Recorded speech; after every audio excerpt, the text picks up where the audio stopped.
Hello there everyone, I am Doomcard and welcome to this week's patch notes presentation, this time on League of Legends patch notes 11.21.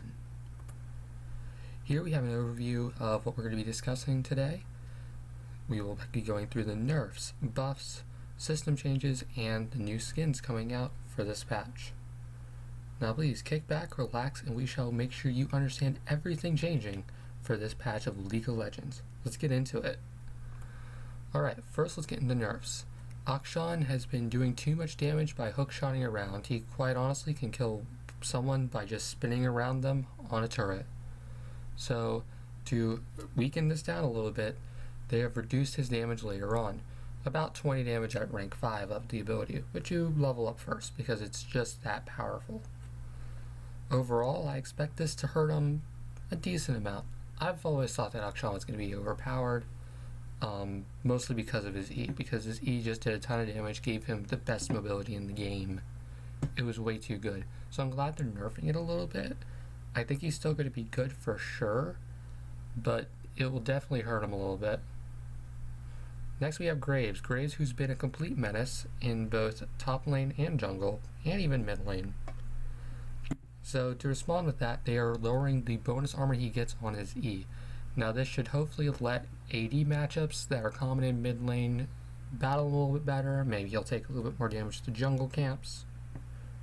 But overall, I don't see this hurting him too badly. He should be completely fine from this, and he'll continue to be a menace in top lane and jungle. Then we have Karthus. Karthus has been keeping his mana a little bit too healthy, so they're going ahead and nerfing his mana regen early from his E, but upping it later.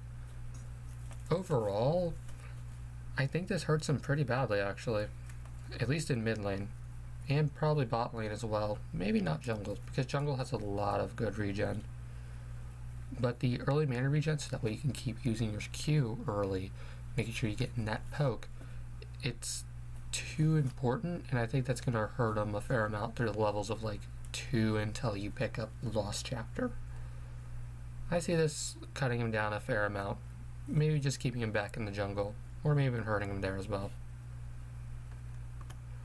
Alright, next we get into the rest of the nerfs. Now we have Misfortune. This wonderful champion has lost a little bit of her mana and gained some more mana cost on her W because it was just too strong. I say this as somebody who's played a lot of Misfortune. She's my second most played champion behind Fiora.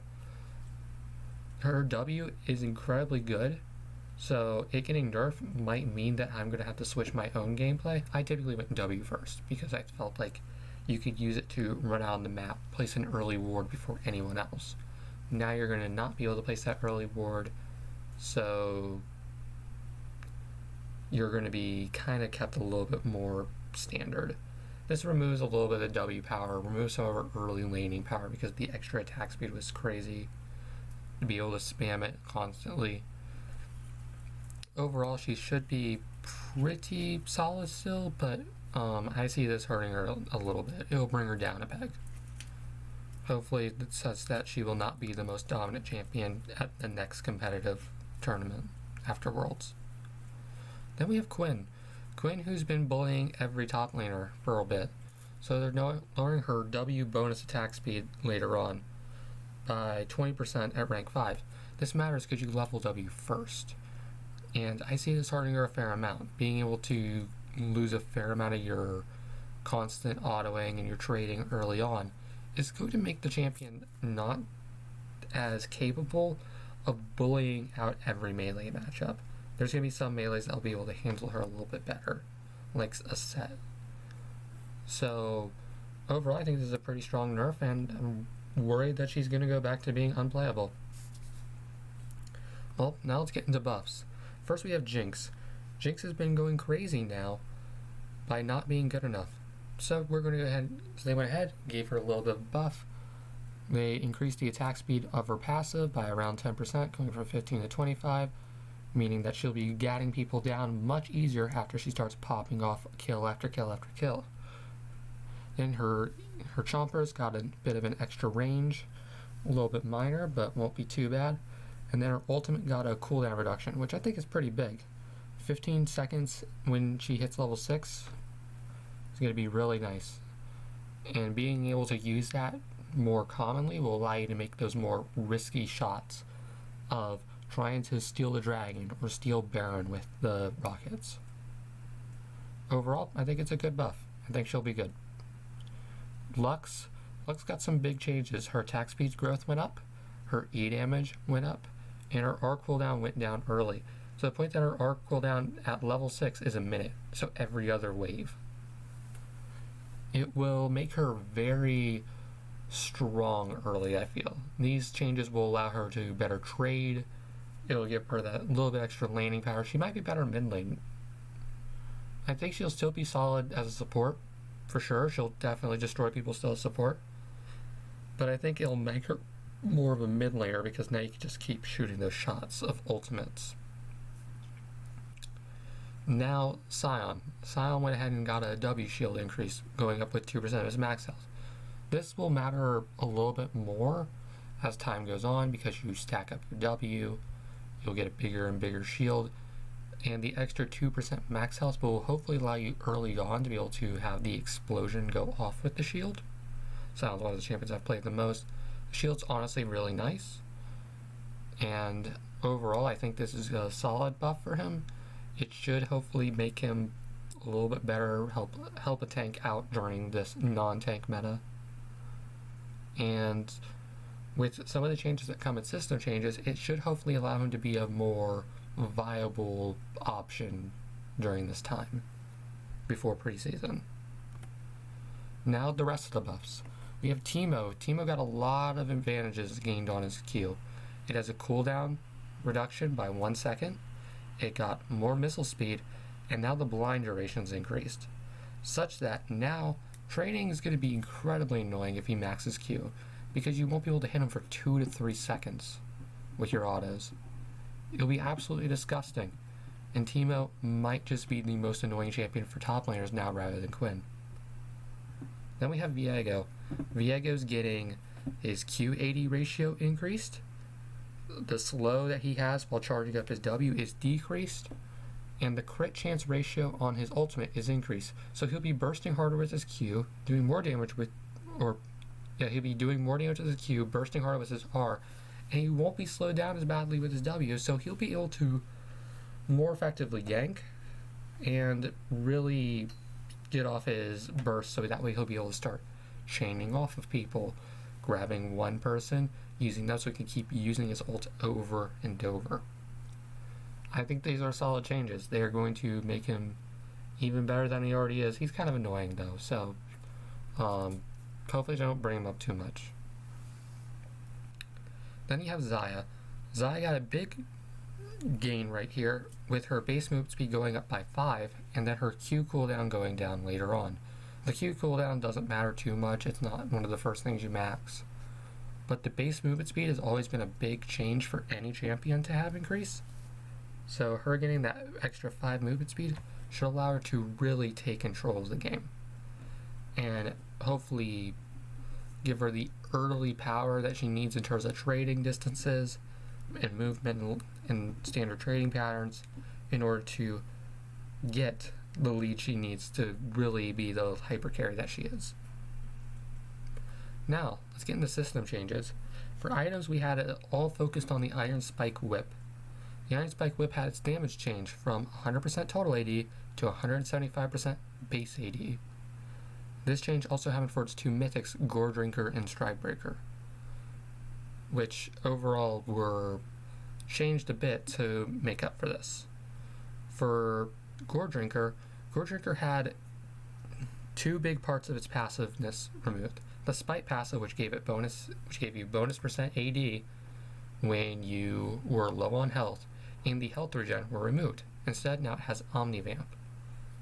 The Omnivamp should help keep up with the sustain part of the item, but losing that Spite passive massively nerfs this item.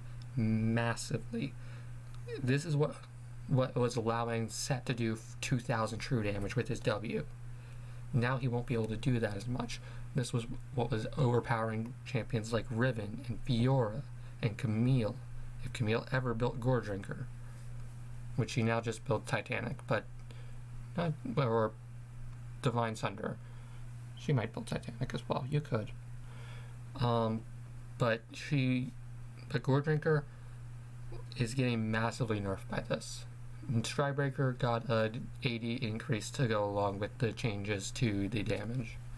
Overall, it'll probably keep these items a little bit more closer together because that Spite passive was just way too powerful.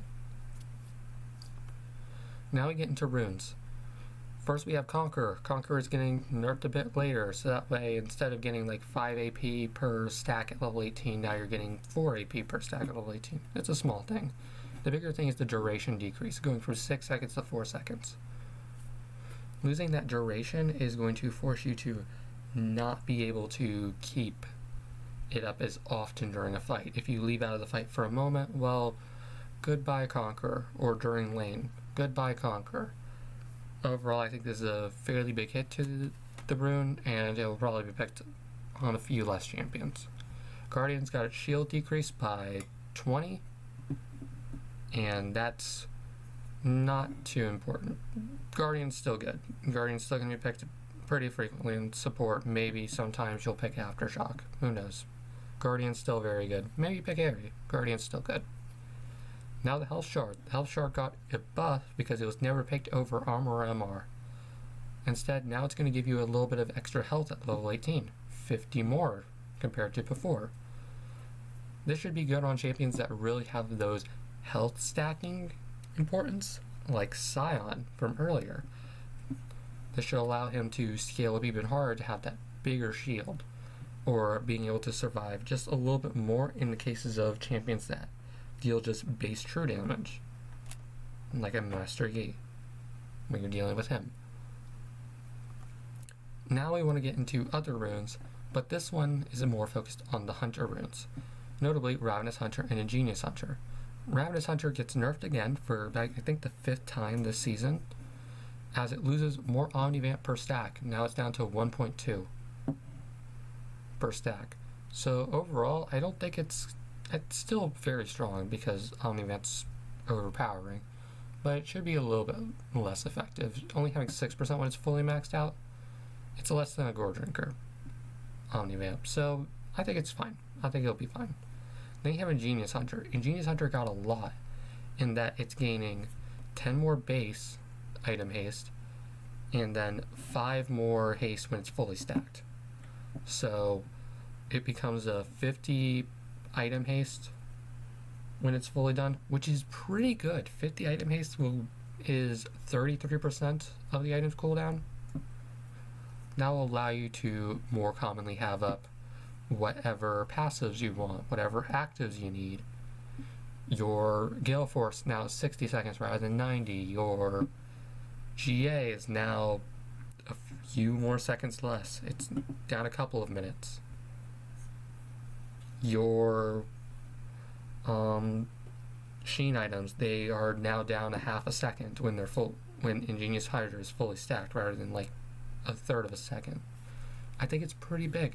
I was always a big proponent of Ingenious Hunter. It's just that it never kind of worked out.